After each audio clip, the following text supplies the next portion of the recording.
हाँ जी, अस्सलाम वालेकुम, welcome back to another video. कैसे हो सब लोग? उम्मीद है सब खैरियत से होंगे। हमारी थोड़ी तबीयत ख़राब हो गई थी, आवाज़ से आपको अंदाज़ा हो रहा होगा। But anyway, back on track. PSL का 9th एडिशन यानी पीएसएल 2024 पीएसएल 9 भी करीब आ रहा है, जिसके बारे में काफ़ी सारी अपडेट्स भी निकल के आ रही हैं। ड्राफ्ट, पिक ऑर्डर, कब लीग खेली जानी है, वेन्यूज़ वगैरह, या शिफ्ट हो रहा है नहीं हो रहा है। अभी रिसेंटली एक मीटिंग भी हुई बड़ी तमाम फ्रेंचाइजेस के साथ, क्योंकि इलेक्शन आ रहे हैं। 8 फरवरी से लेकर 24 मार्च के दरमियान पीएसएल 9 खेला जाना है और 8 फरवरी को ये इलेक्शन की डेट अनाउंस है। तो अब पाकिस्तान में खेला जाता है या दुबई शिफ्ट हो जाता है स्टार्टिंग के कुछ डेज के लिए, बाकी फिर वापस पाकिस्तान आता है। इस तरह का एक ऑप्शन भी रखा गया। वो आने वाली मीटिंग्स में अपडेट हो जाएगा। लेकिन दूसरी साइड पेशावर के अंडर कंस्ट्रक्शन क्रिकेट स्टेडियम पे भी रिसेंटली जो हमने अपडेट किया था कि वहाँ पे काम तेज कर दिया गया है। अब तो स्टेडियम के आउटसाइड, जहाँ पे पहले ये अकेडमी हुआ करती थी, और फिर जब स्टेडियम के अपग्रेडेशन के लिए काम शुरू हुआ तो यहाँ पे सारी वो पिचेस वगैरह एक्सक्यूवेट कर दी गई एंड यहाँ पे सामान वगैरह पड़ा होता था तो उसको भी अब क्लियर कर दिया गया है, बाहर साइड वाला एरिया। सो अब क्रिकेट स्टेडियम के साथ साथ स्टेडियम के अराउंड जो एरिया है बाहर साइड पे, वो भी फाइनलाइज कर रहे हैं। बाय द वे, ये पार्किंग के लिए एक अच्छी जगह यूटिलाइज की जा सकती है। आप क्या कहते हैं कमेंट सेक्शन में अपनी राय शेयर कीजिएगा। बट आजकल स्टेडियम में खैर पार्किंग का कोई इशू वगैरह नहीं होता, क्योंकि पीसीबी जब भी इंटरनेशनल सीरीज या पीएसएल के मैचेस होते हैं तो वो शटल सर्विसेज प्रोवाइड करती है। बट जस्ट मेरा ओपिनियन है कि जो सामने टेनिस कोर्ट है, इसी के पास ये एरिया क्रिकेट अकेडमी की जगह पार्किंग के लिए अच्छा ऑप्शन हो सकता है। साथ साथ बाकी भी बहुत सारा काम हुआ है, अपडेट कर देते हैं आपको। चैनल को सब्सक्राइब करके बेल आइकन को दबा लें ताकि आपको आने वाली अपडेट्स मिलती रहे। यस बिल्कुल, टेंसाइल शीट्स रूफ का काम लास्ट टाइम में फिनिश हो चुका है। डिफरेंट एंगल से एक शॉट ऐड कर देते हैं, रिस्की है बट लाइक तो बनता है। एंड जो गेट के ऊपर बड़े पीस आते हैं वो भी इंस्टॉल हो चुके हैं। सिर्फ सामने जो स्टैंड आपको दिख रहे हैं वो भी आपको अपडेट करते हैं। सिर्फ वो रिमेनिंग है एंड उसके लिए भी कटिंग वगैरह कर दी गई है। वो भी विद इन 2 to 3 डेज उस पर इंस्टॉलेशन कर दी जाएगी। तो फिर ओवरऑल एक ड्रोन व्यू ऊपर से बर्ड आई व्यू शेयर करेंगे तो शेप जो होगी स्टैंड्स की वो आपको ऊपर रूफ से इक्वल दिखेगी, मतलब कि फुली ये रूफ इंस्टॉलेशन कंप्लीट हो जाएगी। एंड बीच में ये जो पीवीसी कोटिंग का काम होता है स्पेसेस को कवर करने का, वो शुरू कर दिया जाएगा।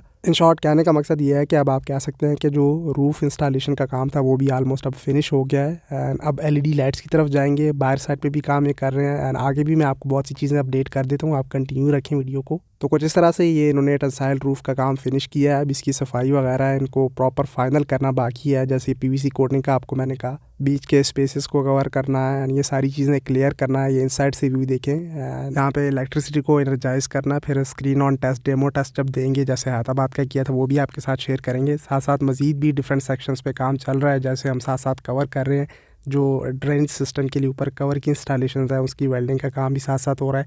ये ऑलमोस्ट हाफ से ज़्यादा स्टैंड कवर हो चुका है। ये सामने मीडिया बॉक्स से शुरू किया था, वहाँ लेफ्ट साइड वाले वीआईपी स्टैंड से, एंड यहाँ तक इन्होंने ये पहुँचा दिया है। ये भी विद इन वीक और इस तरह इसी टाइम में फिनिश हो जाएगा। इस पर काम तेज़ है। साथ साथ ये कलर भी किया जा रहा है इसको एंड मज़ीद भी इसके कवर्स रेडी हैं और साथ साथ इन्होंने कलर करके रखे हुए हैं। सो इसकी इंस्टॉलेशन भी साथ साथ कर रहे हैं। इनसाइड जो एरिया वो भी इन्होंने क्लियर किया हुआ है। एंड साथ साथ एक चीज़ मैं आपके साथ शेयर करता चलूँ कि ओवरऑल तमाम तर स्टैंड्स में इन्होंने जो कलर एंड ब्यूटिफिकेशन वगैरह का काम है वो भी इन्होंने साथ शुरू किया हुआ है, ताकि जो डेकोरेट करने का काम है वो भी साथ साथ होता जाए। आगे वीडियो में वीआईपी स्टैंड को भी हमने अपडेट किया, वहाँ पे काफ़ी सारा काम हुआ है, वो मिस ना करें। और एक और चीज़ यहाँ पे मैं अपडेट कर देता हूँ, जो नया काम हुआ है ऊपर वाले जो स्टैंड्स हैं उसके ग्रिल पे ये फ्रेम्स का काम डिस्कस हो रहा है, तो उसको यहाँ पे ऐड कर देते हैं। जब आप ऊपर वाले स्टैंड में जाते हैं, हर एक गेट के ऊपर जो है जिगजैग स्टेयर्स गई हुई हैं, तो इस तरह का एक वाइड एरिया आपको दिखता है जो कि आगे तक इन्होंने बाद में बनाया था। सो स्टैंड्स के सामने तो ये ग्रिल क्लोज आ जाती है, लेकिन जब स्टेयर्स के पास आप पहुंचते हैं तो एक गैलरी सी टेरेस होती है, उसके आगे ये इन्होंने एक्सटेंड किया है। तो वहाँ पे भी इन्होंने ये ग्रिल अपडेट कर दी है, इसकी इंस्टॉलेशन कर दी है ऑलमोस्ट तमाम तर स्टैंड्स पे। तो ये भी एक कंप्लीट व्यू दे रहा था। ये इसलिए कि यहाँ पे जब आप ऊपर आएंगे, सपोज ऊपर वाले स्टैंड्स में आपके टिकट होते हैं लेफ्ट या राइट साइड पे, तो यहाँ पे रश नहीं बनेगा, क्योंकि ये एंट्री पॉइंट है। लेफ्ट टू राइट जो है लोग मूव करेंगे ताकि इजीली मूव कर सके और लोगों को तकलीफ़ ना हो, यहाँ पे रश ना बने और इजीली अपने स्टैंड्स में अपनी चेयर्स पे जहाँ पे उनका टिकट हो वहाँ पे मूव कर सके। सो ये पीस मैं आपको कह रहा था, सिर्फ ये एक स्टैंड रह गया, इसके लिए भी टेंसाइल रूफ जो लग जाएगी तो ओवरऑल पूरा स्टेडियम कवर हो जाएगा। साथ साथ आप आउटफील्ड का व्यू देखें, वो भी दिन ब दिन बेहतर हो रही है। इसको भी पानी वगैरह दिया जा रहा है, ख्याल रखा जा रहा है। ओवरऑल स्टेडियम की जो सफाई का काम है, जैसे रूफ़ जो है वो ऊपर से काफ़ी धूल वगैरह लग चुकी है, काफ़ी टाइम पे उस पर काम चल रहा है, तो उसको भी क्लीन किया जाएगा। एंड जो स्क्वायर विकेट एरिया पिचेस हैं वो मैंने पिछली वीडियो में आपको दिखाया था, वहाँ पे स्टंप माइक्स की इंस्टॉलेशन भी कर दी गई है। आई मीन स्टंप माइक्स के लिए जो फ्रेम्स बॉक्सेस होते हैं वो जहाँ पे विकेट्स होती हैं उसके अंडरग्राउंड एक्सक्यूवेशन करके उसको इंस्टॉल कर दिया गया है। सो अब उसमें सिर्फ वो वायरिंग वगैरह करनी है। स्टंप माइक इंस्टॉलेशन जब मैचेस होते हैं वो करते हैं यहाँ पे। साथ साथ ऊपर वाले वाले स्टैंड्स में जहाँ जहाँ पे ये स्टेयर्स बनी हुई हैं, जो बीच में वॉक थ्रू होता है, उसको भी क्लियर किया जा रहा है। ख़ास तौर पे जो लास्ट स्टैंड है उसके लिए चेयर्स की अलाइनमेंट करना है एंड उसको फाइनलाइज़ करना, उसके लिए काम हो रहा है साथ साथ। अब देखते हैं लास्ट स्टैंड की चेयर्स कब तक आ जाती हैं, किस तरह की चेयर्स की इंस्टॉलेशन करते हैं, वो अपडेट करेंगे आने वाले वीडियोज़ में। और जहाँ तक मैचेस का सवाल है, PSL 9 के लिए फ़िलहाल मीटिंग्स चल रही हैं एंड उसकी डिस्कशन तो ये बन रही है फ़िलहाल के जो PSL 9 के मैचेस हैं वो इलेक्शन की वजह से स्टार्टिंग के जो 15 डेज़ हैं वो दुबई में करा दिए जाएं, फिर बाकी का जो PSL है वो वापस पाकिस्तान ले आया जाए। फ़िलहाल तो ये डिस्कशन चल रही है। तो पेशावर पे कराने का तो बहुत दूर की बात, फ़िलहाल तो जो अपना इलेक्शन है उसकी वजह से पाकिस्तान में होने पे काफ़ी डिस्कशन हो रही है, मीटिंग्स हो रही हैं कि पाकिस्तान में भी हो पाएगा या नहीं। तो देखते हैं। खैर ये VIP स्टैंड का मैं आपको अपडेट कर देता हूँ। PSL 9 की ये अपडेट है। इलेक्शन पे अब डिपेंड करता है, आधा PSL बाहर होता है, आधा पाकिस्तान में, या फिर पूरा बाहर दुबई में हो जाता है, या फिर पूरा पाकिस्तान में हो जाता है। और फिर पाकिस्तान में कौन कौन से वेन्यूज़ पे होता है तो ये भी हम आगे आने वाली वीडियोज़ में अपडेट करेंगे। बाकी इस साइड काम तो तेज़ है और टाइम इतना है नहीं। लेट्स सी ड्राफ्ट कब तक होते हैं, कौन कौन से वेन्यूज़ अनाउंस होते हैं। ये वो VIP स्टैंड है, इस पे भी यहाँ पे उन्होंने सफाइयाँ वगैरह कर दी थी। इसके बैक साइड पे भी काम हो रहा था।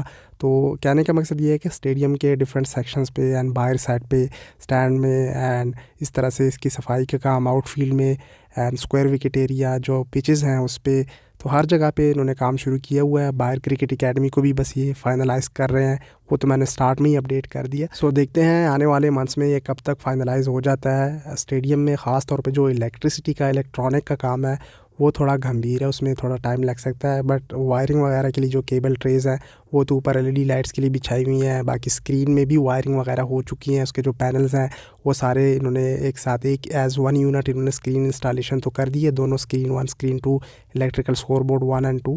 तो उसमें अब ये डेमो टेस्ट के लिए मे बी जनरेटर्स के थ्रू इसको ऑन करें, टेस्ट करें। बाकी जब स्टेडियम में इलेक्ट्रिसिटी आ जाएगी वो तो फिर प्रॉपर बिजली आ जाती है, तो वो लाइट्स एंड स्क्रीन सारी उसकी मदद से ऑन ऑफ टेस्ट वगैरह चलेंगे। वो तो फिर प्रॉपर स्टेडियम की अपनी लाइट आ जाती है। वो सारे जो इलेक्ट्रिकल कंट्रोल पैनल्स होते हैं, जैसे हैदराबाद क्रिकेट स्टेडियम का हमने आपको सारा अपडेट किया था, वो सारा स्टेडियम उन्होंने एनर्जाइज कर दिया। बस वो है कि वहाँ पे फ्लड लाइट्स के पोल्स की इंस्टॉलेशन रहती है डे नाइट। ख़ास तौर पे रात के टाइम मैचेस कराने के लिए लाइट्स की इंस्टॉलेशन का जो मामला है हैदराबाद साइड पे, वो तो फिर वहाँ पे फ्लड लाइट्स के पोल्स लगेंगे 5 से 6 जो उन्होंने 3D मॉडल में स्टार्ट में अपडेट किए थे। अब वो कब तक उसको पॉसिबल बनाते हैं ये अभी कंफर्म नहीं है। फ़िलहाल तो केयर टेकिंग गवर्नमेंट ही है। और इस साइड अरबाबनिया साइड पे तो ऊपर एज में ही LED लाइट्स की इंस्टॉलेशन हो जाती है, जो कि ऊपर केबल ट्रेज उन्होंने बिछाई हुई है हर ट्रसेस के एज पे। उसमें वो वायरिंग आ जाएगी एंड उसी के ऊपर वो लाइट्स की इंस्टॉलेशन हो जाएगी।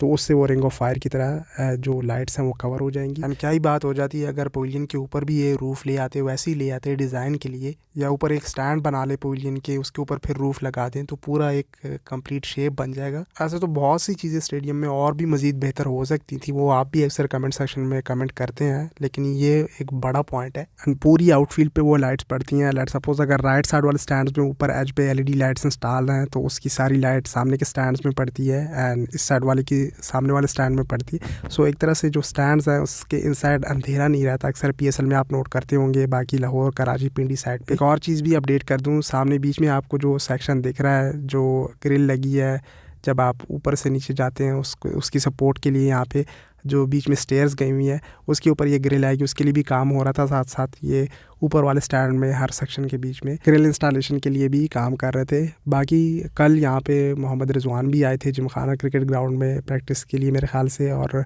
लोगों से मिलने के लिए। एंड साथ साथ इस्लामिया कॉलेज क्रिकेट एकेडमी में शाहीन शाह अफरीदी आए थे जो कि न्यू T20 कैप्टन है अब। और जिस तरह से कैप्टन को रिमूव किया गया, पाकिस्तान क्रिकेट बोर्ड में जो चल रहा है, पूरी जो मैनेजमेंट कमेटी है वो इधर से उधर कर दी। न्यू चीफ सेलेक्टर आ गया, तो भाई न्यू हेड कोच आ गया मोहम्मद हफीज़, वहाब रियाज़। और जिस तरह से टेस्ट स्क्वाड अनाउंस किया, मोहम्मद हारिस को अप्रोच करना टेस्ट क्रिकेट के लिए, इससे ही आप चीफ सेलेक्टर का अंदाज़ा लगा लें। और फिर ये बात कहना कि उसे एक दिन में हम 12 से 10 ओवर 10 से 12 ओवर जो है वो डिमांड करते। खैर आप मुझसे बेहतर समझ सकते हैं। अब लेट्स सी आगे क्या होता है पाकिस्तान क्रिकेट टीम का। ऑस्ट्रेलिया में तो आज तक कभी नहीं जीत पाए और इस स्क्वाड के साथ जीतेंगे मुझे तो इम्पॉसिबल लग रहा है। लेट्स होप कि मेरी बातें गलत साबित हों। और बाकी तो यहाँ हॉस्टल साइड का भी आप सामने देख सकते हैं, इसके अंदर रूम जो है वो भी उसके लिए टॉयलेट्स वगैरह सामान आ चुका है। जिस तरह पवेलियन के लिए इनसाइड सामान आया है, सामने 3 जनरेटर भी नीचे पड़े हुए हैं नए, वो पिछली वीडियो में मैंने अपडेट किए थे। खैर होपफुली आपको इस बार अपडेट सारी क्लियर हो गई होंगी। काम डिफरेंट सेक्शन में चल रहे हैं, जो वर्कर हैं वो आपको दिख रहे होंगे। बाकी pavilion and media box hostel ये इनसाइड मज़ीद रेडी होते हैं, तो उसका भी किसी दिन अलग से प्रॉपर अपडेट कर देंगे, जैसे पहले हम करते थे। फिर काम स्टॉप हो गया तो ज़्यादा वीडियोस नहीं आ पाई थी। खैर उम्मीद है ये वीडियो आपको अच्छी लगी होगी। यहाँ पे आके टिकट बाय कीजिएगा जब भी आप यहाँ पे मैचेस देखने आए। बाकी अपडेट्स के लिए स्टे ट्यून रहिए, सोशल मीडिया हैंडल्स पे भी आके फॉलो कर लें। इस वीडियो के लिए इतना ही, मिलते हैं अगली किसी वीडियो में, तब तक के लिए टेक केयर, अल्लाह हाफ़िज़।